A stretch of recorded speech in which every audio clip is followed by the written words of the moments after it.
as a society, we really struggle with vulnerability. We're so happy to do so many other things before getting vulnerable.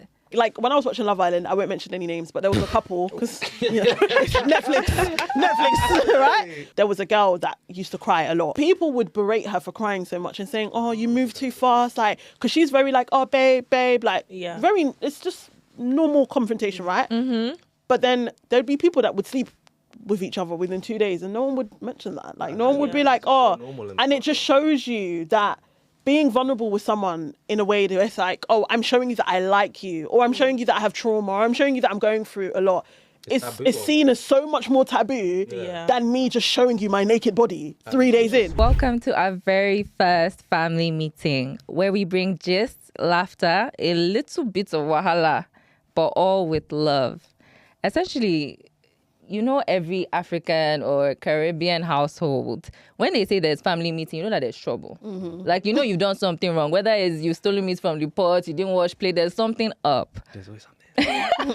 But in this family meeting, we're actually going to talk about things that our parents' generation don't like discussing. And that's intergenerational trauma. It won't be too heavy. Don't worry. We'll just roast the aunties. We'll roast them small, the aunties and the uncles. With a bit of love. But it's a very important conversation. And this is the first of a 3-part series. So let's get into it. Let's do it. We have 3 amazing guests here. Hello. I'll allow you to introduce yourself, starting with Lottie. Hi, I'm Lottie, otherwise known as Lot. My name is Rachel. I am a student and I post on TikTok and YouTube mainly. Amazing. Okay. My name is Mardar. You might know me as MB from TikTok. I like to talk about all things emotional intelligence, generational curse leaning, controversial, my opinions, and yeah. Hey, thank you. And I'm your host. Sorry, I didn't introduce myself. I'm your host, Torera. And I'll be taking you through this. Yes. So we're going to start with an icebreaker. Mm-hmm. Pick a number from 1 to 4. Come on. Just pick a number. Don't think about it. The first thing. 4. Okay. So what's the funniest or most annoying question an auntie or uncle asked at a family gathering? I don't have one off the top of my mind. The funniest. What's the question? What's the funniest or most annoying question an auntie or uncle asked? Nothing comes to mind? Lottie, felt like... Oh, I have something that comes to mind. Why don't you take that question? Do you know what? Because it ties so well with the topic. When I'm Congolese, for back, information. Congolese people are obsessed with colour and being lighter. I was much lighter when I was younger. Every time I see a family member that I haven't seen in a long time, they say, "You've gotten so dark. What's happened?" I cannot stand it. And it's gotten to the point where my mum knows how annoying I find it. Not for me personally. I don't care about how dark or light I am, but just younger children listening to that encounter, really bothers me. So, yeah, that's as soon as I hear a question like that, I'm like... stop? Or they just don't stop. Okay, that's They just don't stop. Literally. I'm glad you said that because it reminds me of when I gained a little bit of, they're like, when are you going to lose this weight? Why are you weight watching? So bad. Yeah. They have no filter when it comes to these things, man. Okay, Rachel, please pick a number from 1 to 4. Well, you can't choose 4 now. So 1 to 3. I'll pick 1. What's one phrase your parents or elders used to say that lives rent-free in your head? I don't know if it can count as a phrase, but whenever I do something like clumsy, like I drop something on the floor, or like I'd break like a glass or like a plate, my mum's Yoruba, so she would always say kushe whenever I drop something, and it means well done. And it's not a kushe like they say it in like a well sarcastic done. way to like nag at you. So anytime that happens in my house, like my siblings will say to each other kushe when we do something stupid. I hear. It's just passed down. Well done. Clap for yourself. Yeah, that kind of reminds me of in Sierra Leone, we have like, my mum does this thing where she's like, whenever we get into some kind of altercation and she gets vexed, she'll be like, if you talk to me that way, you and me go for hold on, which means like, if you talk to me like that, we're gonna see who's the boss. Oh wow! Straight to violence. Straight violence. My mom doesn't play with the violence. She straight to the. So I like that question. Okay, nice. Should I give you another question? I feel like you've answered quite a few. So you're good. You're good. Okay. So just so we're all on the same page, I'm going to first off define what I feel is intergenerational trauma. And essentially, it's what our parents have been through that has hurt and scarred them that they haven't resolved, and oftentimes not knowing, they've passed it on to us, and they've passed it on in different ways that are harmful actually to us and doesn't help us. But again, they might not even know it because, you know, they went through their trauma and they're just repeating a cycle like clockwork.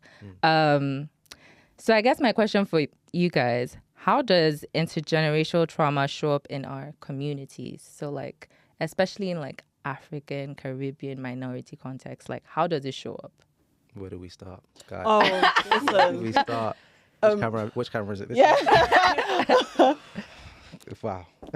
I personally feel like it shows up in so many ways, like friendships, relationships, communication, conflict resolution, the works, personally. I don't know. What would you guys? I completely agree with that. I feel like to say that it shows up is so like, it's kind of underestimating how powerful Generational. We have to find a way to show this phrase. I'm gonna say inherited trauma. Right? Yeah, I feel like that. it completely it underestimates how powerful it is, because I feel like the older I get, the more I realize that inherited trauma is just actually part of my DNA. Like, it's not even just like stuff that I do, it's mannerisms, characteristics. So it goes much further than just deeper. what I like to do and what I like to say. It's something I need to actually learn to not be. Yeah. That's why I like to call it, because I know a lot of the time people call it generational curses. Yeah. And I think that can kind of make it very almost mystical, spiritual. And I kind of like to ground it. I like to call it generational learned behavior, because unconsciously you're in the environment, you're picking up the patterns, the habits, the mannerisms. So you're just embodying what you've seen. Like in psychology, what do they call it? They say we are almost like biomechanical beings, where we kind of through programming, being in that same environment consistently, your neural pathways are expanding and repeating habits through learning. So I like to call it generational learned behavior, because it's like you're learning it instead of like curses, especially if we're like, we were talking about Christianity earlier, and like when you hear curse, you think, oh, somebody has bewitched my family. Now I have to undo this curse. Or there are people from your village. Nobody from your village is after you. Someone from your village is They're after busy. you. You know what I mean? They're doing other things. They're trying to build with the scraps, but instead we'll think, oh, it's a curse, somebody in the village, when actually it's just a behavior. And when you realize you can learn it, then you know you can unlearn it. You get what I'm saying? So something Bala didn't say is that he studied psychology. Yeah. So he's dropping a bit of, listen, he's dropping a, Just a tiny bit. So I guess, why do you think our parents' generation consistently show up in the same way for their kids? Because I feel like everyone has the same story, like, and it's so common. Why, like, what happened then that just seem to affect everyone the same way? I feel like I have personal experience with this, because that was something for me, especially my teenage years, that like I would struggle with a lot, because I felt like when it came to my mum, she only knew how to communicate with me in like one type of way, and growing up, my form of communication just kind of changed. So the way in which I like to communicate, like, I'm a very empathetic and like emotionally intelligent person. So when I'm like speaking to someone, or even if I'm in an argument, I'm very careful with my words, and I'm always mindful of what I'm saying, how it can come across to somebody, and if potentially what I'm saying could like offend or hurt somebody. Whereas sometimes I feel like the same type of grace wasn't extended to me. So it's like sometimes I'd have to point out to my mum, like when she would say certain things, I'm like, that isn't actually you like being mindful, or you extending the same grace that you would want me to extend to you. Because it's like sometimes when I'd get into argument, she would be like, lower your tone, or I don't like the way you're speaking to me. But then it's like an argument. Or sometimes we're not even arguing. She'll just like say something to me that's like in a weird tone, or like not in a nice way. And I'm like, why are you saying it to me like that? Like, you could have just said nicely, oh, can you do this or do that? Instead of like saying, oh, why do you do this? Like, you know to do better, da, da, da. Like, I feel like sometimes with African parents, it's this thing of, like, they kind of have to add on with like certain things. It's like they can't just simply tell you, Just communicate. hey, I want you to do this thing for me. Instead, it's like they have to turn it into like an argument. And I'm like, It has to be a why whole do you movie, want a whole to Nollywood argue? show. Oh, Nollywood show. Because if not, did it happen? It didn't But happen. do you know what? I want to add to that. I find that so interesting because before, I'm someone that I like to see both sides of the argument. I want to understand that like our parents also are human beings that went through things that they shouldn't have gone through. And I used to think it was a lack of information that was the issue. I used to think they don't have emotional intelligence. They weren't taught about feelings and neuro pathways and all these things. But then what I realized recently is, you know, that phrase, a problem shared is a problem halved. Yeah. Yes.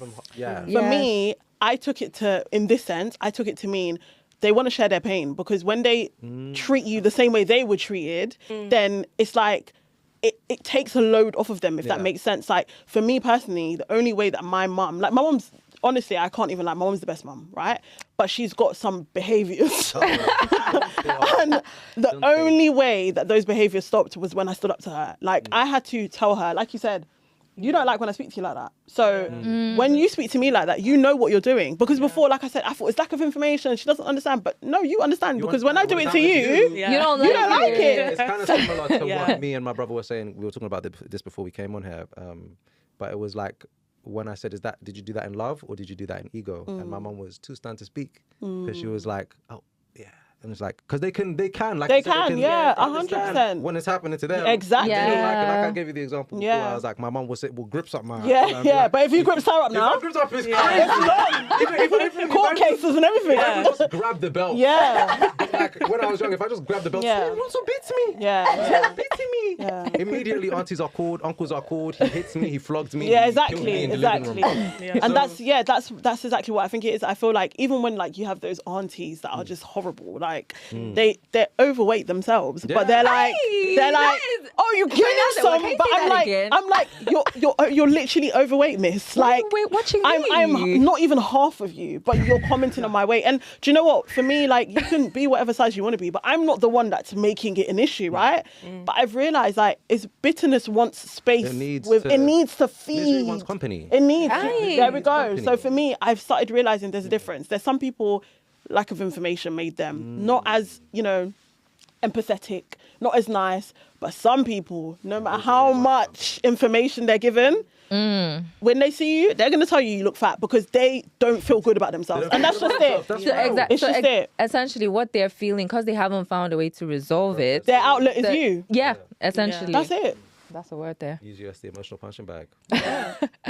So, at what point did you start feeling like, the things you see, your parents, elders, aunties, uncles, it didn't start with just you. Like, the issue wasn't just you. It was like, it went on from generations. At what point did you think this, whatever we're dealing with is not about me and you, it's something else? Did you have a moment? I would think for me, it was like when I realized, like you said, everyone is going through it. Like, you go to school and everyone's like, oh, my mum does this. And I'm like, my mum. And then you realize after, and then I think the introduction of social media opened my eyes up like crazy. I was like, wait, because I thought maybe it's just happening to the people in South London. Maybe, you know what I mean? Maybe just in South London, we all get hit a certain way or, But social media, you've got, like for me, I'm Congolese. I'm seeing other Congolese people in America going through the same thing. I was like, okay, this is big. Yeah, this is not just global. Yeah, it's not just issue. us. I feel like for me, I don't think it was just a moment. I think I was young, like 10 or 11, where I was just like, this isn't normal, almost. And then I just sort of had that. I don't know what happened, but I just sort of had that awareness that Sometimes it's a slapping. it's more than this. How old would you say you were when you had that I would say, awakening? okay, if I'm being probably like 11, 12. Okay. Yeah, I remember I was in like early secondary school kind of thing. But anyways, let's now get into like the real tea. Okay. I love a bit of tea. We were just warming up before. We're getting into it now. And we're going to talk about, first off, like the parent-child relationship. And how do you think inherited trauma or inherited learned behaviors? Is that it? Generational Learned behaviors, yes. Same thing. How does it affect trust, vulnerability, or intimacy with the parents and the child? Okay, that's a good question. I think for me personally, this was one thing that I noticed, because I used to wonder when I was a child that why I didn't like certain family members hugging me. Like, I just found the physical intimacy, like, I found it weird. So I'd always wonder why I felt uncomfortable around it, because like, these people are like my immediate family. Like, I'm always around them. I shouldn't feel uncomfortable with them hugging me. Yeah. But then I noticed that I had the lack of like the emotional intimacy or bond. So From younger. the physical intimacy, like whenever, I don't know, my mum was just feeling affectionate, or my dad or whatever, like would just hug me out of nowhere, it would just feel weird, because I was like, we don't actually have like this. That relationship. Yeah. Yeah. It's like the bond that's supposed to be there in order for me to want to reciprocate that isn't there, because I don't actually feel emotionally like safe. I don't know around you. Yeah, exactly. It feels like kind of like a stranger a little bit, and I noticed that, and I was like, that isn't normal. And then I realized that like a lot of my other friends who were also Nigerian were going through the same thing, or like they had the same thing, and I was like, oh, okay, this isn't just like me. Like, this is a problem that a lot of people experience. Yeah. That's so interesting. I've never even thought of that, you know. Like, I've literally never even... It's not That crossed my question, mind. that question is so interesting, because for me, now that you say that, how can you be... Because intimate has many different meanings. It's not just obviously between relationship partners and, you know, like romantic partners. Like, for me, growing up, like, how can I hug someone that just punishes me all the time? Yeah. Like, do you understand where I'm coming from? It Like, wasn't even like how can we, like, you are literally someone that, for example, like, sorry to say, but when my dad used to come to into the house, we'd all leave the living room. Yeah. Oh, yeah. Yeah. Where in that running upstairs do I have time to hug you? Where is that emotional connection? Our dad's home. Like, there's no connection. Like, you're just someone that roof over my head. Yeah. As I know, you come in, you know, you're here, you have to be here. And then on top of it, I feel like it's so dangerous, because Africans have no romantic connection between parents. And then they expect us, like how, like, there's no, in this house, there may be safety for some people. I felt safe, at least. But there's no love. Like, there's no display of, like, I like you. Like, we're like roommates, right? So it's like... I mean, we all have duties. We all like, have things to... Exactly. We're functional. We're like a business. Like the dad's the head, the mum is the cook maybe, and then you're like, your job is to be good in school so that one day you can retire your parents. There's no emotional connection. And it's like, I can't even remember when my mum started hugging me, because my mum's really emotional and very like, very touchy, very huggy. I don't even remember when that started happening, because before that, I just thought she was miserable. I was like, who is this lady and why is she so angry? Do you know what I mean? And why do people run from my dad? I run from my dad, but I didn't know why I was running from him. But it's like click for you. Yeah. There's no display that, like you said, everything is a learned behavior. Like, I don't, like, I might be a kid and I might hug someone, but like, you need to see certain things to be like, you know, when, I don't know if you guys have seen recently a trend of babies calling their like dad babe, or because the mum calls the dad babe, for example. Like the child will be like, babe, and the dad will be like, you can't call me babe, I'm not your babe. And they'll be like, no, you're my babe. But it's because the wife calls the dad babe, right? Oh, that is so cute. It's so cute. Yeah. That's unheard of in my So it's like a better question more, why wasn't intimacy valued by that generation? There's no time. Oof. Survival. There was no time. There's no time. That's one thing I can't blame them for personally. Yeah. You know, right. I think there's the element of like survival, but there's also, like we were speaking about before, it's like where you're in a culture that doesn't even necessarily value emotional wellness. I think in general, as a society, we don't value emotional wellness. So where you've come from a system of stigmatized mental health, nobody's holding space for things, how can you show those feelings to one another? Because like we said before, like mental health, if somebody says they have anxiety, depression, whatever the case may be, oh, are you mad? Come on. What's that rubbish? What's that rubbish? Yeah. And there's a lot of invalidation and dismissal. So if you were to come to the, I don't know if we would call it like a metaphorical playground with this feeling or this emotion, it's like, why are you coming here with that, man? Go away with that. So you can't even hold space for it, because we're not holding space for the heavier things.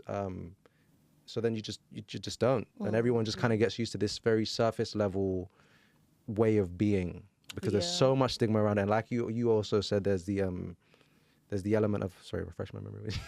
of survival. Of survival, exactly. So I think it's just they had to do what they had to do. They had to do what they had to do, and I think in their generation also, it's like very common for, if you have a problem or some kind of internal conflict, that like you take it to God, or like you just don't really like actually talk about it or address it with anybody.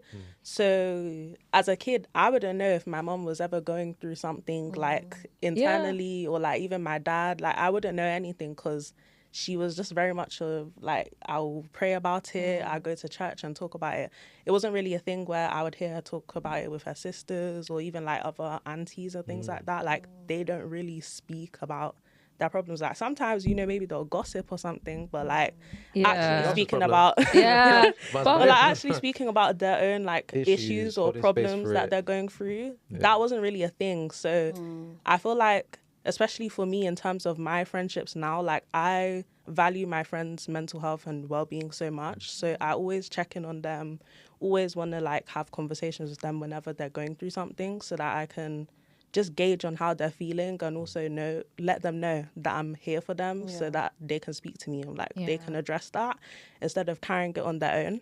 Because I feel like that was something I had to learn by myself to do, because there was no model for that, like growing up in my house. I just didn't know that was a thing.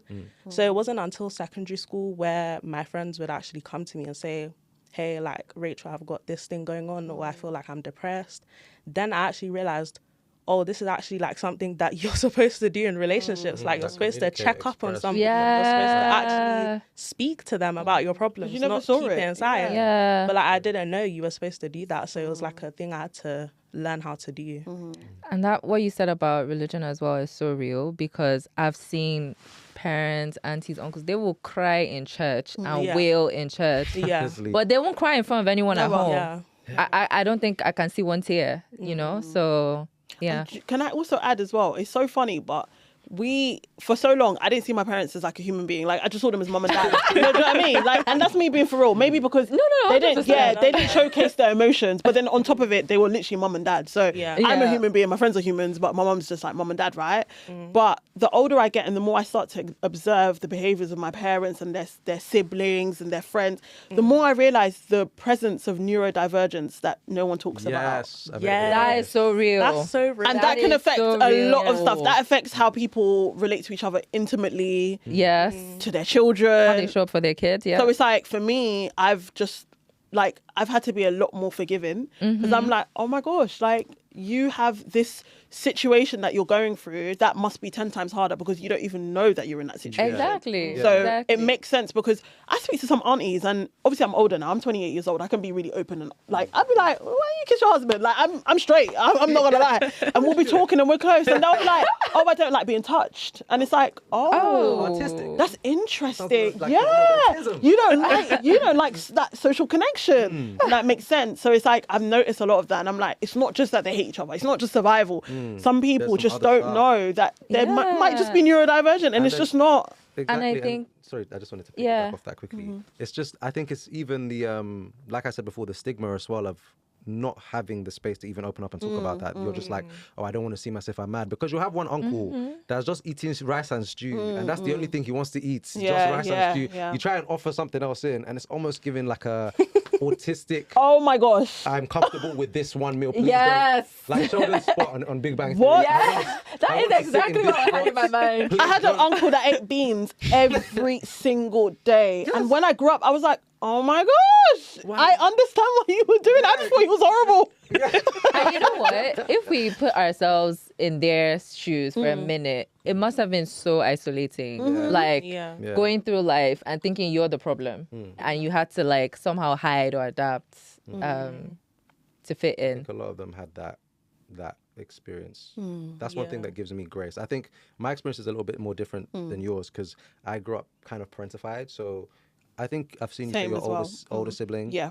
But my dynamic was more like, my mom had her traumas, had her relationship breakdowns, I kind of became like somewhat of a child therapist. Like you were her friend. Like I was a friend, brother, but like, sister. Yeah. like, but I was like the therapist. Yes. And so there was like, but then the energy was never reciprocal. Like, I'm holding space for you, but you don't know how You to hold space for me. exactly. And so there's that kind of dynamic that was going on. So I kind of learned from early, like, oh, there's a lot of nuance to this human experience. And I think that's what inspired me to kind of go into psychology and kind of try and understand the human experience. Because it's like, you're going through things. I can see you're going through things. I'm trying to present to you. Did you consider it a solution? Have you considered? And you're telling me to shut up. I'm telling me, you know what I'm trying to like, I'm trying to get you out of this. help you.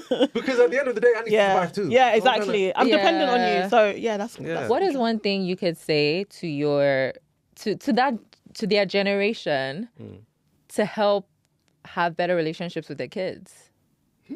Like, what do you think will work? I think they're set in their ways. Everyone is stunned. I think they're set. Do you know what? I used to think my mom's changed a lot. I'll give you that. But there's certain things. It's like DNA. She can't. Like, I love my mum, but I'm gonna be honest. She's very colorist. It's not gonna change. Right. I think I've had the same conversation with her every time she said a comment. Don't say this because this, and we've got a 13-year-old in the house, and this is how she's gonna start looking at herself and other people. 2 hours later, my mum will make a similar comment. My mom's done the same thing with natural hair. It's every time. She hates my natural hair. I've never heard that. Can you tell us a bit about, if you don't mind? No, of course, because she would always say, this one, you know, this stress, go and relax your hair, and all of that. And I would, at the time, it didn't get to me, but I had nieces running around, and I didn't want them to think that there was anything wrong with your natural hair. Exactly. Children pick up everything. Yeah. It's so dangerous to be so.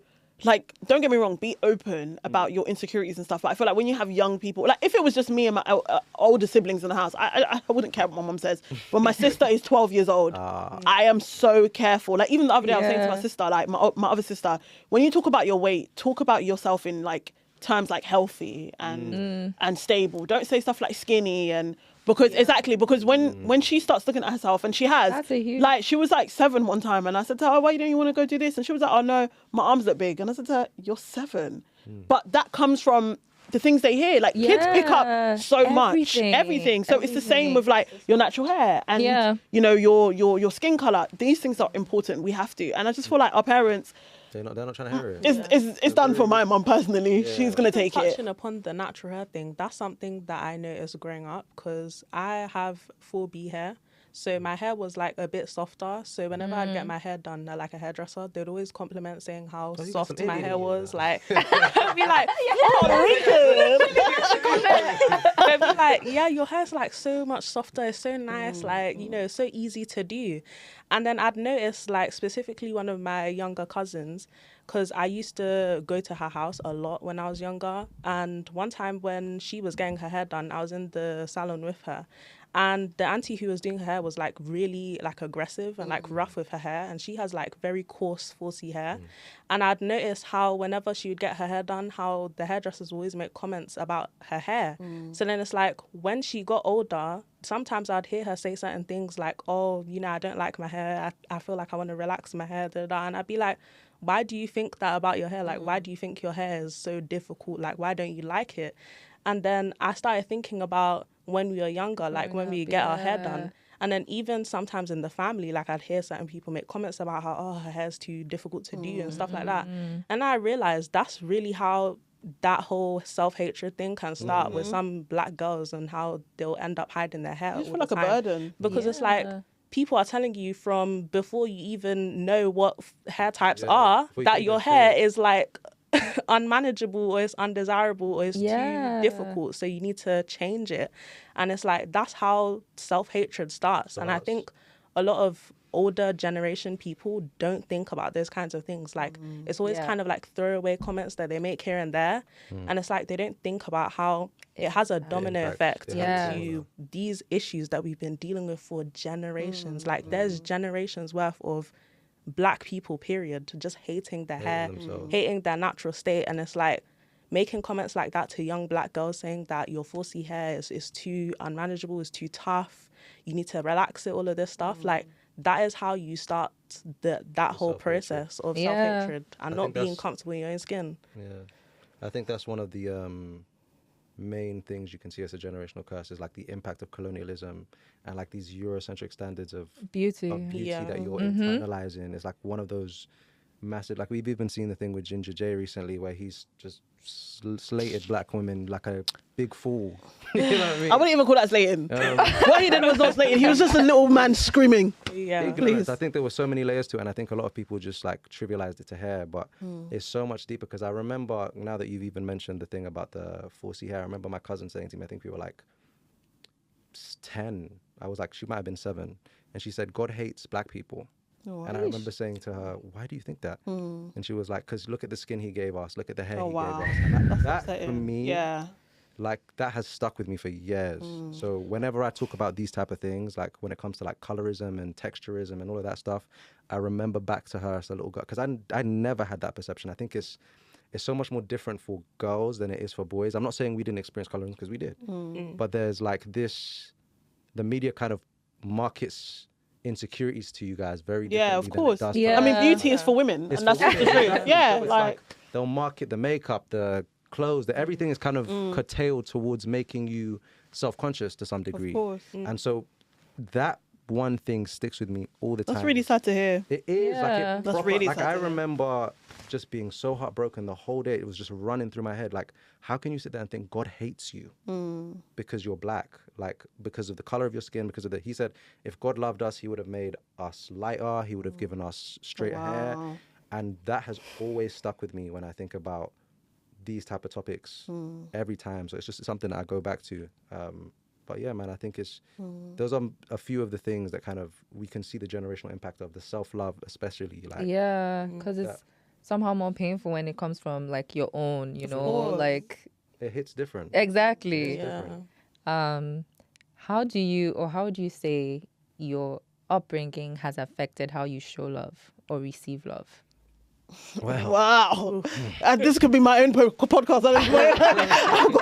Do you know what? I feel like for me, same as Mada, like elder sibling, mums, I feel like it's funny because we talk about it now, but I'm basically my mum's sister. I'm not my mum's daughter. Like I was 13 saying, listen, I think, when it's 5 o'clock, this is what you should do. And like, I was giving her plans, like, what? I was way too adultified. I can't say too because you shouldn't be adultified at all, parentified. But for me, I was so bossy in relationships because I was always the boss. Like, and even up until like 3 years ago, if there was a problem, it would be like, but like, you got to speak to that person. Like, I'm the mother friend, I'm mum in the group, right? So I would go into relationships and I'd be like, yeah, well, this is what we're going to do and this is what we're going to do. And obviously, if you're dealing with like an alpha male and you're an alpha female, unfortunately, I just personally believe you can't, there's no space for two alphas. There isn't. So you would have to back down. You wouldn't. So for me, it's like, I had to really learn, and I was talking about this on my TikTok the other day, I really had to learn how to become soft, and not just in romantic relationships, but in all relationships. Like, let other people speak, let other people give you advice. Like, it was only recently that I, like maybe 2 years ago, that I would actually cry to my friends. Like now, I call you, I burst into tears. I'm like, I'm tired, I'm stressed out, I'm calling my friend. But before, it was always like, if you had an issue, you came to me. You had to keep it to yourself. Yeah, and then I would isolate when I felt like I was going through something because I didn't feel comfortable. Just 50 shut off completely. Yeah, but I've had to learn to just, relationships are a two-way street. No one is the boss. You know, we have, like, I see every relationship, romantic or platonic, as like yin and yang now. You have your bits that might make you better than me, but I have my bits that make me better than you, and then my weaknesses are your strengths and vice versa. So I've just had to reteach myself that relationships are a two-way street. We're helping each other, and it's okay if I'm not good at certain things. It's okay if I'm not. It's a team effort. It's team dynamics. But I was I was bossy as hell. Shout out to my exes. I don't know how they know that. I think I'm kind of similar in that way. Is like I could be very overbearing and like very much like my way, highway, very like. He can attack behind the camera. Sorry, his brother is here. So like I was just very much like, we got to do it this way. This makes sense. Like, you know, very rigid about things. And you kind of learn with like different dynamics the importance of like compromise, meeting people in the middle, and like listening to different perspectives. Because I think apologizing. I love that. I was really bad at that as well. So did our parents apologize to us? I think you have to understand. You come from a community where have you eaten? You're lucky. Yeah, We don't. That's it. I was just about to say that. Are you done sulking? Yeah. You know what I mean? Are you ready? Come and eat. You're there with your long face. Come, let's go and eat. So I think there was a time when me and my brother, because he's off camera, he said, like, there was a time he said to me, "You always think you're right, and you never apologize for anything." And I was like, "Man, get out of my room, man." I apologize. And it was like ringing in my head. I was like, I apologize. But you know what's mad? Can I just add to that? Actually? Yeah, of course.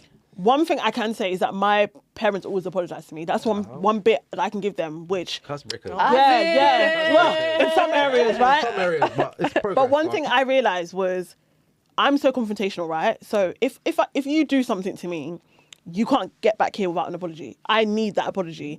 And I realized that a lot of women, and I only speak for women because I'm a woman, a lot of women are comfortable with men doing them wrong and then not apologizing and coming back in because their parents never apologized to them. Yeah. But because my parents apologized to me, at the door, I need a... Why are you apologizing?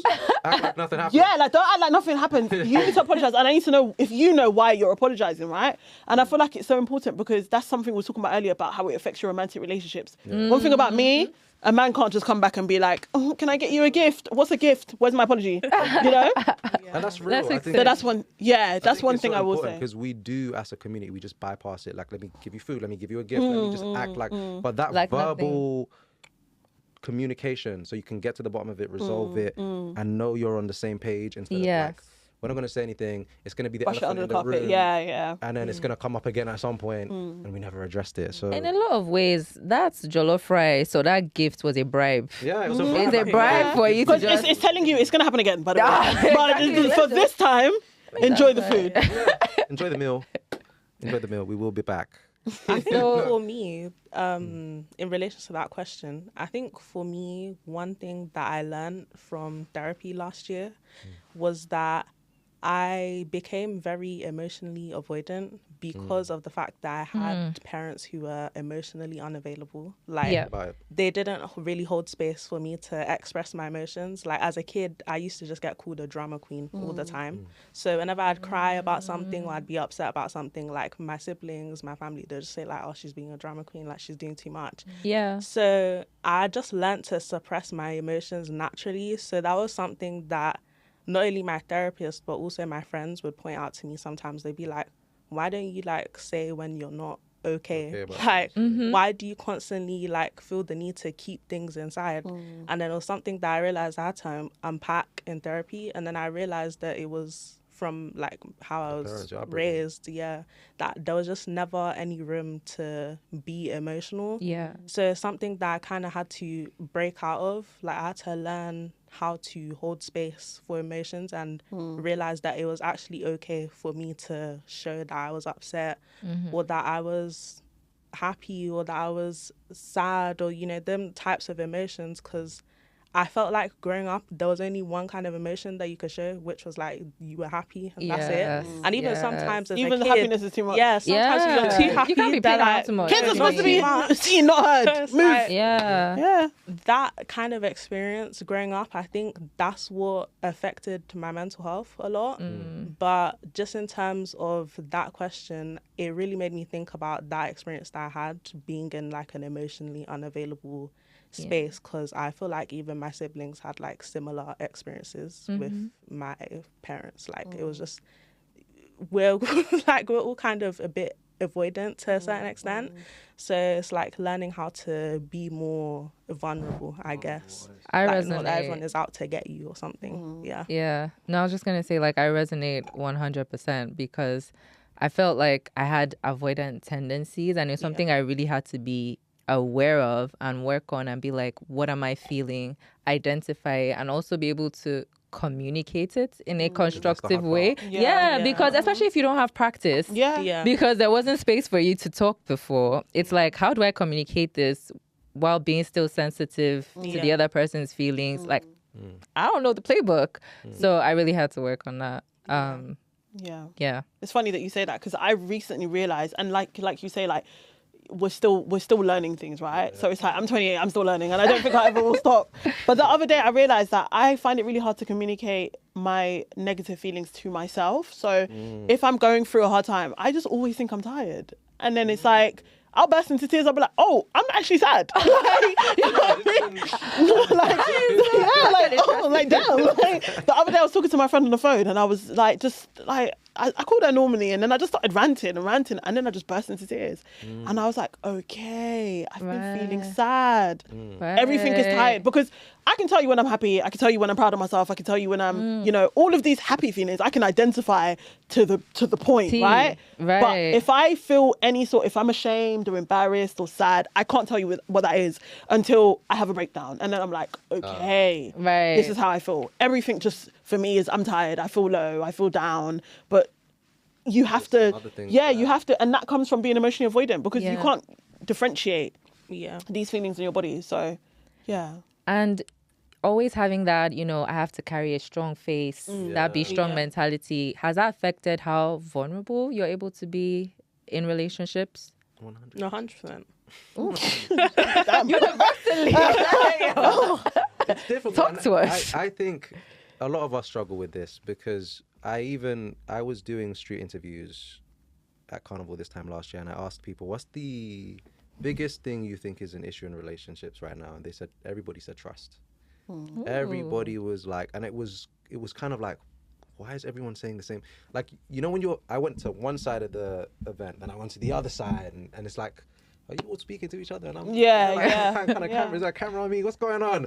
I'm speaking to everyone. Everyone is saying the biggest issue in relationships is trust. I don't trust them. They don't trust me. We don't trust we can't be vulnerable and honest. And I think there is a massive like generational curse, and it links back to what I was saying before about like emotional wellness and like us not normalizing that as a society, us prioritizing the grind, hustle culture, forget your feelings, put this to the side. Especially in African communities, it's very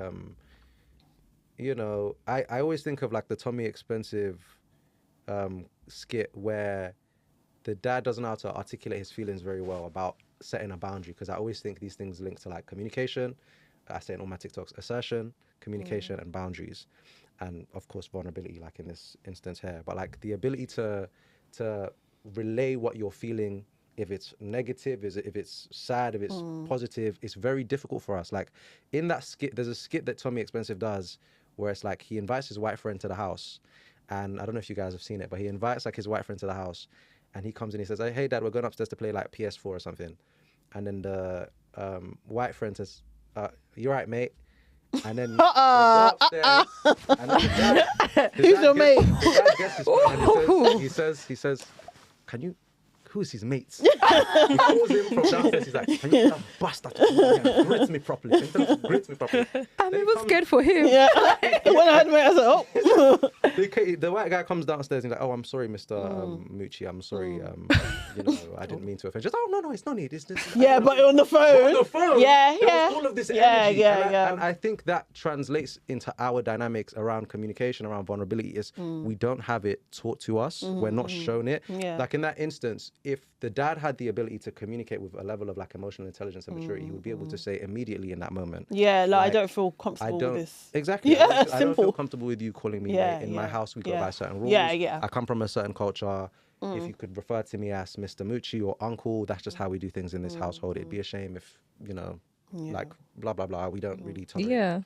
But there isn't that confrontation or healthy assertiveness where necessary. It's like, let me just avoid. And let me talk about you behind your back. Let me talk about you behind your back instead of this is how I really feel about the situation. So when it comes to things like vulnerability now, simple things like just setting a boundary in your own house you can't do. How's your child going to know how to communicate effectively? How are they going to assert themselves? How are they going to, even be vulnerable? Because you're feeling like somebody slighted you in your house, but you can't even say it to someone who's years younger than you. In your house. In your house. It's your house. It's your house. You should be able to set doors and say, in my house, I'm so sorry, we don't. I've never even thought of that way. That's so interesting. So I think, there's a lot of things we've learned by way of example. Even like when you go to a shop and let's say the shop someone in the shop comes and says, "Oh, you're right. Can I help you with anything?" "Oh, yeah, I'm coming back. I'll come back to buy later." Instead of just saying, "I'm just having a look around." There's these like little things. people pleasing. I don't want to hurt your feelings. Yeah. Oh, I'm finished with that.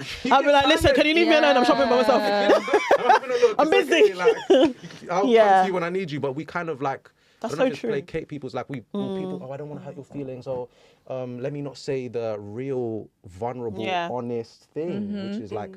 I feel like this is how we do things in my house. Don't do this. Or, I'll let you know if I need your help. Right. Just being vulnerable and honest is not something we're taught by way of example. And I think, there's a big struggle with a lot of us and being vulnerable. I Definitely. agree. Do you know what I find so weird? Yeah, I'm gonna be really honest because I'm a really honest person. I feel like Get to it. Yeah, I've got to be, because without honesty is also vulnerability, right? Yeah, so it makes sense, exactly. right? Without honesty, the younger generation won't learn. But so my boyfriend now, I realized that the first time I cried in front of him, I felt so naked. And I realized that I'm way more comfortable. I was, because I've changed, but I was way more comfortable actually even sleeping with someone than crying in front of them. Yeah. Because the first time I cried in front of him, I felt like this is the most embarrassing thing I've ever done, right? And I think it shows you our culture and how comfortable we are with going to that physical extent with someone before just telling someone like, "Oh, like, I don't have a good relationship with my parents and it makes me feel like this and I have daddy issues." Like, to get someone to do that is so much harder than just to get them to take their clothes off. So I feel like as a society, we really struggle with vulnerability. We're so happy to do so many other things before getting vulnerable. Yeah. And that's a big, like when I was watching Love Island, I won't mention any names, but there was a couple, because it's Netflix, right? When I was watching Love Island, I found it so interesting that people were saying that there was a girl that used to cry a lot. This was Love Island USA, so you might know who I'm talking about. Oh, yeah, she used to cry all the time. Yeah, bless her, she was an emotional person, right? But people would berate her for crying so much and saying, "Oh, you move too fast," like, because she's very like, "Oh, babe," like, very. It's just normal confrontation, right? But then there'd be people that would sleep with each other within 2 days and no one would mention that. Like, no one would be like, "Oh," and it just shows you that being vulnerable with someone in a way that it's like, "Oh, I'm showing you that I like you," or "I'm showing you that I have trauma," or "I'm showing you that I'm going through a lot." It's seen as so much more taboo than me just showing you my naked body 3 days in, which is not a problem. You can do what you want, right? But when I realized that was something I actually partake in, I was like, this has to change. Because the first day I cried in front of my boyfriend, I had like an ugly cry. Like, I was going through a lot. My dad was sick. Like you said, I'm parentified, so everyone comes to me. And I just had a breakdown. It was so funny. It was in the park. It was like 9 p.m. It was summer. And we had a mini argument that shouldn't have tipped me that way. But because I was so exhausted, I burst into tears. And I've never cried like that. And then when I finished crying, I was just saying, like, "Are we still together?" You still want me? Yeah, because I was like, when you have to cover yourself, like, okay. It was so uncomfortable. And I was like, oh my gosh, like, I feel that. I'm way more uncomfortable. Like, for me, that's true nakedness. Like, that's like the pain, the vulnerability, that is nakedness. But actually being naked is like, we see each other's bodies everywhere. TVs, everyone's naked. In life, everyone's naked. So it's like, vulnerability is a big thing, I think, for young people these days. Like, we fake. I think we fake vulnerability. Like, we use other things. Like, even I was listening to a podcast and I found it so interesting. They were saying that we think we're being vulnerable when we're online. Like, for example, like me coming online and saying that, I think I'm being so vulnerable, so open, but I'm actually just talking to a phone. I'm not talking to a person. I'm not with people actually looking at me. So we have this fake sense of vulnerability because we share everything, but that's not the same as when it sitting comes across down someone. To it, exactly, and being like, like I'm scared of this, or I worry about my future. That's vulnerability. So there's a fake sense of vulnerability that's come across from, I think, the rise of social media. And I was actually watching a YouTube video yesterday that was talking about TikTok and how they create like these fake relationship rules. They're like, by 3 months, he's going to show you who he really is. So then you'll know whether to leave or not. And the YouTuber was basically just talking about how people tend to come online to talk about their problems with like relationships that they have in their life instead of just going to the person who they have an issue with. And I noticed that. I was like, so many people will like passively aggressively post a online. TikTok, or they'll repost something or sub someone, and I'm like, you could just go and say your it. issue Person, with but that to that person person, instead. It's the Yeah. difficulty of never having it embodied. Like I said, the uncle who is like, come here and be Chris to me, but then when it comes down. How like, do I? Yeah. Yeah. So I think it's, we really do struggle. We do struggle. And that's another thing as well. Like vulnerability online is fake, also because people aren't actually being themselves. So that's another thing. You can't, like, I could meet you. I've known you from TikTok, and meeting you, I now know that you are who you say you are on TikTok from interacting with you, right? But I know so many people on TikTok that are like, leave him if he doesn't call you in 3 days. And But in real life, they're getting cheated on all the time, and they're okay with that, right? She And that's what, with the we've got to be honest, right? Like for me, and I'm gonna be so honest. Like I try to be as transparent and like possible. and and authentic with my content. Like the other day, for example, I made a day in the life, right? And I put in there like I was reading my Bible, and I said to myself, if you don't actually you don't read read that your Bible, it's not exactly. going in the day in the life. Yeah. I had to remind myself, You gotta because hold yourself to that this is how standard. you become comfortable with being a fake person Exactly. online. And portraying- And I didn't read exactly. my Bible, so it didn't go in the day in the life, because I said until you read that Bible, it's not going in the day in the life. consistent, you And this can't. is how people should be treating themselves online, you know? Yeah. 'Cause But even- that's not what people are doing. Yeah, because even when I come online, like people will be like, "Oh, you're so emotionally intelligent." I'm like, "Who's emotionally intelligent?" Oh. I don't claim. I don't claim it. I'm still I struggling. still struggle, I'm still yeah. growing, I'm Yeah. still learning. Because a lot of the time, people will see my stuff and be like, "Oh, you're such an emotionally intelligent young man." I'm like, "You should see me under the pressure." Oh, Exactly, that's a listen. whole Let me just be different thing. overstimulated for Exactly. once. Today, when I was leaving, I had to like constantly reminding myself of emotional regulation. I'm really bad when I'm overstimulated. So Yes. if you come to me with something and I'm overstimulated, you're gonna get the wrath Yeah. of me, right? You can attest to me with that yeah. tone. Because Do I was not. so anxious coming. I was like, "Oh my goodness, how are we gonna get here on Same. time?" Like, my anxiety, when my anxiety is high, I'm I'm irritable. horrible. And I'm not nice. Yes. I'm sorry, my anxiety. Like right now, I need to breathe. Yeah, my sister came into the room today, and she was like to me, like she saw me getting ready and rushing, and she decides to ask me if I have a 2-piece. I said to her, excuse, and I stopped myself and I said, excuse me. I said I will speak to you when I get home. I'm busy right now, so See, that's growth. growth. Both. Have you guys ever found yourself like almost parenting or dating or arguing the same way while you're dating, the same way like your parents did? That's so interesting. I've never thought of that. Like, have you Oh, done yes. something and thought, Yes, oh snap, I learned this yes. from somewhere? I like to use the word was because I've changed a lot. Yes. I was extremely cold. Like my mum is like she's changed a little bit, but like my mum's the type of person. Like I'll ask her like, oh, how was it like having me? Like all of us sit there and we're like, oh mum, what was it like when you had us? She'd be like, well, what do you mean? It was nice. Like you'll never get. Yeah, she has no emotional side. Like no, like you know other mums. I hate other mums talk about their children. They're like, it was the best day of my life. My mum literally would just be like, it was fine. It was painful. That's it. That's all you get, right? And for so long, I was so emotionally cold. I'm like, for a very long time, people used to call me a robot. Like, I don't cry. I don't show emotion. And I used to think to myself, why am I like this? Like, where did this come from? But then I would look at my mum and I'd be like, oh my gosh, like, I'm my mum. Like, you know, they say, like, you turn into your mum. Yeah. I'm Without like, oh my realizing, gosh, yeah. I'm my mum. So that's been something I've had to change because I've seen the way that people respond to her in a negative way. Like, oh, you never understand, you're so cold, you don't have any feelings. So I've had to adjust before it becomes a problem because it was a big problem for me in relationships. Like people be like, I can't read your mind. Like I don't understand. Do you like me? Do you not? And it's like, for me, it wasn't even a plain hard to get.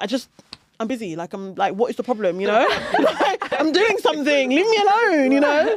Fair. But it was that emotional like avoidance. Yeah. Yeah, I didn't know how to deal with my feelings. So. To be honest, I think relationships are powerful because it actually shines a light on yourself. Oh my gosh, And it's healthy relationships. The toxic ones, Sorry. you're all just idiots running around. Sorry, implied. That was implied. No, but even then. Yeah, even then. Yeah. If it's toxic and you're someone who's slightly self-aware, because for me, I'm someone who I believe in developing a certain level of stability before even getting into certain levels of relationships. So I've not been in many. I've been in like situationships, but I find myself sometimes reenacting, even in just platonic relationships, what feels like home. And I feel like a lot of us tend to kind of do that. Like for me, I'd kind of be very argumentative in the house, like my way, highway kind of thing. And so when I get into relationships with certain people, I'd argue with them. And sometimes, if I'm going to be candid, it would be like, I'm arguing with you because I'm attracted to you, which is toxic, but I know what it might lead to after I finished arguing with you when we make up. So I'm kind of reenacting very toxic communication styles, because that gives me a sense of like vulnerability, like, oh, we're arguing. So it's like, we love each other. We love each other. Yeah. It's fiery, it's familiar. And you learn these traits. Like there's so many little toxic things I've had to like, unlearn. because I've started to become a little bit more self-aware. I'm like, oh, okay, yeah, we're definitely damaging some friendships, relationships. They're looking at me like, this guy's insane. Why are you behaving like this? So I've had to like check myself. And even if you're toxic, sometimes you'll meet someone else who is a little less toxic or even healthier, and they're like, why? You know, why are you doing that? Yeah. And then you kind of, it makes you reflect, because you have to sit with yourself. Kind of like when my brother was saying, why don't you apologize when you're wrong? And then there's a moment, if you have some level of, because not everybody has that self-awareness.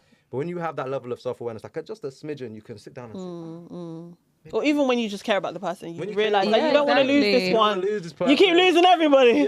So maybe not this one. So those things can help you to reflect. So even in toxicity, I think people will always hold it to you if you're willing to receive, because some parents, you hold the mirror, you clean it, this is you. They'll still continue their madness. I don't know if for me, I was necessarily copying like what my mum would do, but I noticed that specifically my friendships in like secondary school time, because that was like when I used to be quite insecure and like my self-esteem wasn't where it is now. So I kind of let people walk all over me, and like I had a lack of boundary. So I noticed that I was doing that because with my relationship with my mum, I kind of got to a point where I lost the energy to like advocate or like stick up for myself. So I kind of just let her like say whatever or like do whatever. So even if my feelings were hurt, I just wouldn't say anything about it, because I was like, there's no point. Like, she's not going to apologize. I'm not going to get what I want out of this. So I'm just going to leave it alone. And then I realized by doing that, I actually was setting this like bad precedent for my friendships, where I would just allow people to like blatantly disrespect me to my face. And then I'd kind of try to rationalize it in my head, like, oh no, that's not what it is. Kind of the same way that I would do with my mum, like, oh, she's not doing this to like irritate me or like antagonize me. It's just, you know, da-da-da. And I like do that with my friends. And then I realized I had to stop doing that, because at the end of the day, yeah, people can be like predisposed to certain types of behaviors, but at the end of the day, all of your choices and like actions are conscious. So what you're doing, you're aware of what you're doing. So if you know that you're actively hurting someone by doing something, then you're aware of that. So I had to realize that if someone is doing something like that, where they're disrespecting me like that to my face or playing in my face or whatever, I had to just realize they're just doing that because they think it's okay to do that because they don't respect me. So I was like, I had to start sticking up for myself and advocating for myself, because that just wasn't a tool that I was given growing up to stick up for myself, to advocate for myself, to be confident. I kind of just was always trying to suppress myself in like every kind of way, just put myself into a box, make myself small. And then I kind of just had to break out of that as I got older. So it's still like a work in progress, but I feel like I've made a lot of strides in that sense with that. But yeah. You know what, I hear that, because I had to learn that you can be considerate and like consider, oh, maybe this person, while still asserting boundaries. 100%. Yeah. And I literally, when I went to therapy, the first thing I said to my therapist, like, yo, I need to assert boundaries. You need to teach me about boundaries. I need to know how to do it, because if not, you just find yourself in situations and you're like, why was I making so many excuses? Yeah, so I hear that. Yeah. So now bringing it back to... Sorry, wait, actually, can I say one thing? Oh, yeah, of course. Just quickly, because I want to piggyback off what you guys are saying. I think that kind of links to like this, because I know a lot of people say you are what you attract. I feel like you will have what you tolerate. Yeah. If that makes sense. Like, a lot of people think, oh, you just attract this thing, but it's No, like, it's what you tolerate. Yeah. Because you attract That's all actually a types of word. people. Yeah. But it's what you keep. It's what you What you want to keep keep. accepting. I agree. So Yeah. you have to have like a filter. That's Exactly. like, I'm not letting you pass this gate. Yeah. Exactly. Yeah. But I think Yeah. a lot of people have that mentality that's like, oh, you know. Yeah. And they think as well, the reason why so many people find it hard to be assertive is because they think to be assertive, you have to be horrible, you have to be mean. Exactly. But like when I was younger, I realized very early that I can be like, I don't want to do that. Yeah. And that's enough. Like, it's simple. I don't have to be horrible to you. I don't have to be mean to you. So that's something that for me, like, when I'm at work, for example, and I'm sorry, like, I'm having my food and people are talking to me, I'll just be like, yeah, I'm sorry, I'm really, yeah, I'm just really, before I'd be like, oh, I can't say that, but I'm like, John, can you just give me 1 second? This is my only break of the day. I really need to eat my food. And they'll be like, yeah, of course, no problem. Like, you can be gentle and assertive. You don't have to scream and shout and be rude. Like, I think sometimes what makes you feel like a lot of people feel less inclined to set boundaries is the mental experience. It's like when I set a boundary with my parent, they moved insane. Ooh. When I set a boundary with these people, they moved mad. Yeah. What do you mean you want to close the door? Oh, In my house. the house that I pay for. So then you get to a space where you're like, oh, I want to set this boundary with this person, but are they going to react in that same explosive way? Now you have this history of like all of this explosion in the background. Yeah. So when you come to start setting boundaries, there's that apprehension. It's like, oh, I don't want them to move mad. I don't want them to do this. I don't want them to become this whole thing. Yeah. But you just need to hold your ground. Because the first time I told my mum, like, don't speak to me like that, it was a problem. She didn't speak to me for 7 days. We was walking past each other. I was like, raw. Like, I was uncomfortable, right? But now, you walk past me 7 days, I walk past you 7 days. Do you know what I mean? We keep doing it. But now, when I say to her, can you not speak to me like that? I'll just see her say, oh, I'm sorry, I didn't mean to. So it's like you have to just hold your ground and feel, sometimes you just have to feel uncomfortable because if you're used to letting people walk all over you and then you tell them not to, that's going to be a problem. Yeah. You have to get used to it, right? Because they're used to walking all over you. Like, this is my normal Monday to Friday routine and now all of a sudden I can't do it. They're going to be mean. So you just need to get used to it. That's all it is. And bringing it back to, I guess, identity and self-worth or how we see ourselves. Growing up, how did like the adults around you make you feel? Like, did you feel heard, seen? Did you ignored? I personally, I did not feel like space was held. My situation is very unique because it's like I look at like the spitting image of my dad, and because my mum had her traumas with my dad, like the issues, she took all of that resentment she had out for him on me. She'd be like, oh, you're so ugly, you're this, like she would proper like I was like the emotional punching bag. So I very much felt like a need almost to like prove I'm not like my dad, like I'm good, like I'm different. I'm different. Yeah. You know, and so I think that dynamic played a massive role in like my self-esteem and how I navigated a lot of things growing up. But now, whenever my mum tries to come with her madness, because I know they like to, because we were talking about religion earlier, they like to pick and choose Bible verses when they're ready. They'll be like, you have to honor your mother and your parents. But they don't talk about, but don't provoke your kids. They never bring that one up. Never bring that one up. So I like to throw certain verses back at them, like, if you're going to use your tongue to speak, because it says in I think it's Proverbs 18 verses 21, life and death is the tongue. I'm like, that's that life, you're speaking death. Let's try and change that. Exactly. Life into me. So I think a lot of us have there's like a lot of, it depends on your dynamic. I'm not gonna, because my dynamic is very different to some. But I think there's also like there is a lot of young men who also experience that don't actually necessarily talk about it. I think you spoke about, did you speak about something like that on your TikTok? Yeah, I've spoken about that on my TikTok. And I was so shocked when I first heard that, because obviously I'm not a boy that my mum hates. So I was like, when you see someone else's point of view, I'm like, that I can understand. Like, obviously, it's not right that she did that, of course, and I'm sorry for that trauma, but I get that, like why she did that and how that would affect you. So it's crazy to hear that. There is a lot of young men. Yeah, that's a common story. That experience, but they won't say anything. Wow. Yeah. Where their mum has, because nobody teaches a lot of the older generation how to process their feelings. If there is a rift between the mother and the father, who look like the dad, like it's a problem. there is a lot of women who have a lot of unprocessed resentment and bitterness, and they'll be like, "Oh, you ugly, just like your daddy. Oh, you took your daddy's face." And they will cut into their sons. And so there are a lot of young men, even though it doesn't get spoken about a lot, there is a lot of young men who have that dynamic between themselves and their mum, where there's this slight rift of like, you've kind of damaged my sense of self-esteem and self-concept because you constantly compare me to someone.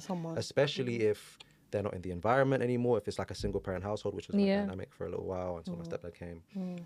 That can kind of create this like almost complex where it's like, I don't know this person, but you're comparing me to this person. And so now I sometimes feel like I have to prove I'm not this person. You're also chipping at my self-worth and self-esteem, and then you have to navigate the world with that feeling of like self-perception. So that self-perception is very like negative, and for years that kind of like what's the word, like colored the way I went through life, like feeling like just very low, like the self-esteem was just very low. So yeah, man, I think there's a lot of parents who just they don't have the, especially because it happens so young as well. You know, like you're not old enough to decipher, is this real or is this not? You know, you're young, so everything your mom tells you is gold. Like, you know, is the world, is the truth, you know? Yeah. And do you, opening up the question now, do you guys feel like, or did you ever feel like your worth was attached to what you've achieved? Like, 100%. like your career, even marriage? Yeah, definitely. For me specifically, like when I was a kid, I like, this is just a thing for African parents in general, but they like really heavily value education and like school. So you cannot fail. Like you just can't fail. You can't do bad in school. So whenever I wouldn't get grades that like my parents would expect from me, like specifically my mum, she would give me like a very hard time about it whenever I would do bad in school, or I just wouldn't, you know, achieve the highest or whatever. So my worth became tied to how I would perform in school a lot.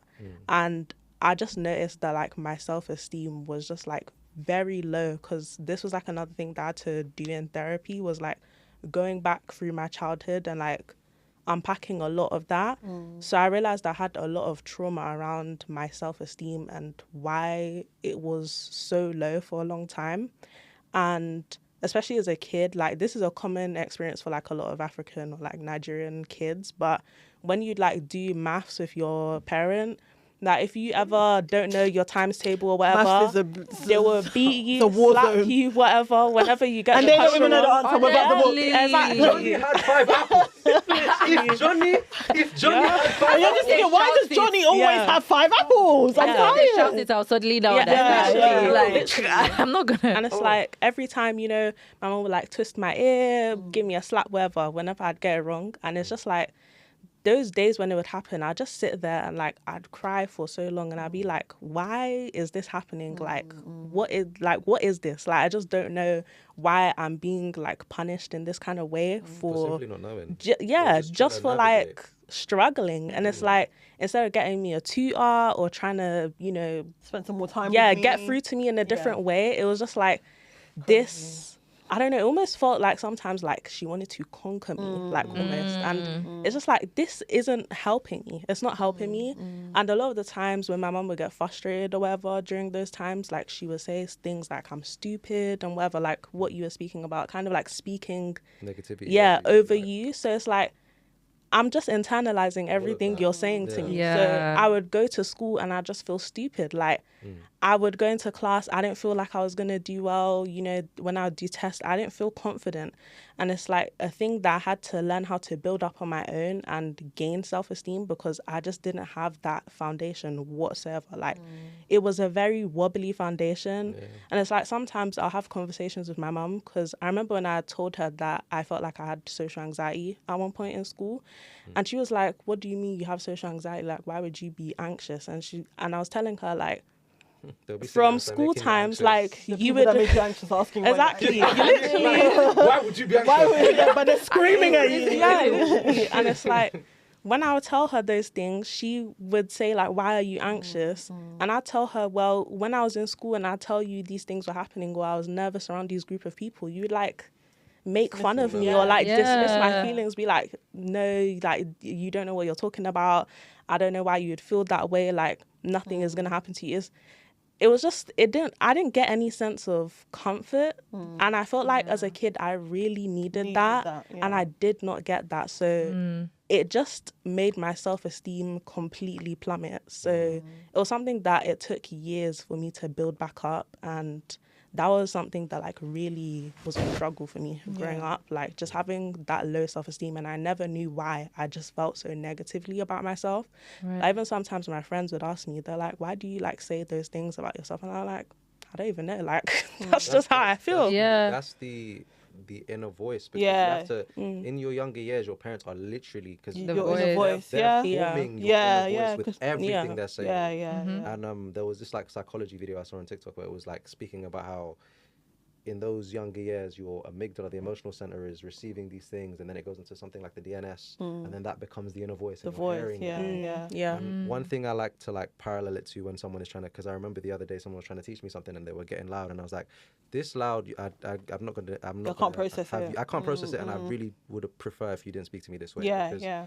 In my mind, the way I described it to him is like, if you're in the gym and you're trying to lift a weight, and the weight is on, let's say, 5, and you can't lift 5, you kind of slowly increase the weight. You don't come and now stop throwing the 5 on me. Expect me to be able to push this weight up. It's the brain will go into fight or flight immediately. The part of my brain which is responsible for the prefrontal cortex, which is responsible for thinking, is now offline. So what you actually want from me, you're doing the opposite. Like you want the first class kid who's doing amazingly, but you've turned off the part of my brain that will provide you, allow me to get to that space. So you need to bring it down, calm it down. I'm going into fight or flight. I'm not in a good space. Help me get to this space of awareness. Work with me. And that's another thing I was saying to someone online, was like, as a parent, and this is why I'm always talking about how one generational curse we have to break is just having kids, because it's because that's what everybody wants. Let's not get into that one. Let's not even get into that. I had to stop talking about that because I won't get brand deals. Me, I don't care about the brand. I'm over it, honestly. But it's like, there is this rite of passage. You have to do this now, but then you're not factoring the emotional, the mental, the physical, the financial aspect of how you're going to support this human being. You are their guide. You can't even guide yourself. You can't even guide yourself. So it's like how, and you know what? I want to add to that, right? For me, it's funny because I hear you guys, and I completely resonate with you guys, because I feel like, obviously I've got loads of siblings, and they say that everyone gets a different parent, even if you have the same parents, right? For me, my dad was my first bully. I feel like I got the perfect trauma. I know this sounds crazy, right? But my dad was my first bully, and my mum was my biggest fan. So from my mum, I learned I've had high self-esteem since I was like 6. I've always thought I'm great at everything. I'm a good speaker. I'm funny. People like me. I'm charismatic. I knew that from a young age, right? But because my dad was my first bully, I also learned how to stand up for myself. Because it's like I'm 11 and I'm arguing with this 40-year-old man, you know? And the things that I'm seeing in the house, like, I'm able to stand up for my siblings. Like, no, this is wrong. Like, what you're doing is wrong. And obviously, I never won, ever. But the fact that I was able to stand up to him meant that confrontation is nothing. When I hear people talk about confrontation, I'm like, it's sad that you can't do that. But for me, I'll confront anyone, anywhere, about anything. But I feel like you have to understand as well, it's like, when you come from a background like that, like for me personally, having a mum that was so like, gave me that self-esteem, you can't compare yourself to people that have had that sort of emotional support growing up. And that's one thing I want people that don't have that to know. It's like you said, your brain is usually your what is it, your main caregiver, right? Your when you're young, main caregiver they give you the inner voice. So it's like, my inner voice for so long was my mum, and she was positive. So it's like, when you don't have that, you just need to think to yourself, like, I'm starting from 0. Like, let me give yourself that grace to start. Do you know what I mean? Because some people will look at people and be like, oh, why are you so confident? But I have a mum that so we have gave to me that. Start rounding up now. Yes. Thank you all so much for sharing your personal stories. I think now that we've discussed, I guess, this huge load that, we all have, and we've, our friends have, people around us have, essentially, I'll just go around, like, what does putting it down look like? Like, what has helped you? Like, has it been community? Has it been therapy? Has it just been, like, your friends, faith, and all of that? And also, like, just one word of advice for, the people watching the show. Like, what would you say? We'll start from you. Okay, putting it down. Like I said being patient with myself and realizing that a lot of my behaviors are not mine. That's one thing I realized. A lot of the things I do, a lot of my personality traits are not mine. So it's like trying to figure out who I am through all of the things I do normally. And the best piece of advice I would give somebody watching is your life is yours. Oof. And that's one thing. People don't know that. Look at the camera and say that, please. Your life is yours. Hey. Your life is yours. Some parents have you so that you can live the life they wanted to live. Vicariously. Some parents didn't even want you, unfortunately, to say. They I speak to some parents and they're like, I wanted 2 kids and I've got 5. Some parents weren't prepared for you. Happy accident. So exactly. So I feel like you need to remember that we're, like, as morbid as it sounds, like, we're all going to go. This is just, everything turns into dust. All of this, the cameras, the people, everyone you knew, we're all going to disappear. Your life is yours. Live it how you want. That's the best advice I can give you. Ooh, drop your TikTok name. And my TikTok name is Big Lots, even though I'm 5'3". It's an oxymoron. But yeah, Big Lots. I think for me, what helped in terms of putting it down definitely was therapy, because I had to just unpack all of that, especially in relation to my mental health and like previously having depression. I had to learn where it came from, because I just didn't know where it came from for a very long time. And being able to unpack these things, understand where they're coming from, it also kind of helped me understand my mum and my dad and, just other African people who are from that generation and African parents in general, to understand why they are like that. Not to excuse what they're doing, but to be able to understand it. Because before, I used to, like, when I was in the thick of it with my mental health, I used to think that it was almost like I was just being solely targeted, like I was specifically being antagonized. But then I had to remember, no, this is like genuinely just learned behavior that like my mum has, that I don't want to necessarily like take away her agency, like she's not aware, but like at the same time, it is like learned behavior that she got from somewhere. I don't know exactly where. Yeah, but it's like autopilot. I have to remember that it's not like, I don't know, it's not like she's like some villain and I'm like the protagonist in the story and she's just like trying to take me out or something like that, because it can feel like that sometimes. So I feel like to a lot of people who are in that kind of scenario or situation, obviously there are extraneous situations where, some people might be experiencing like actual proper abuse, something like that.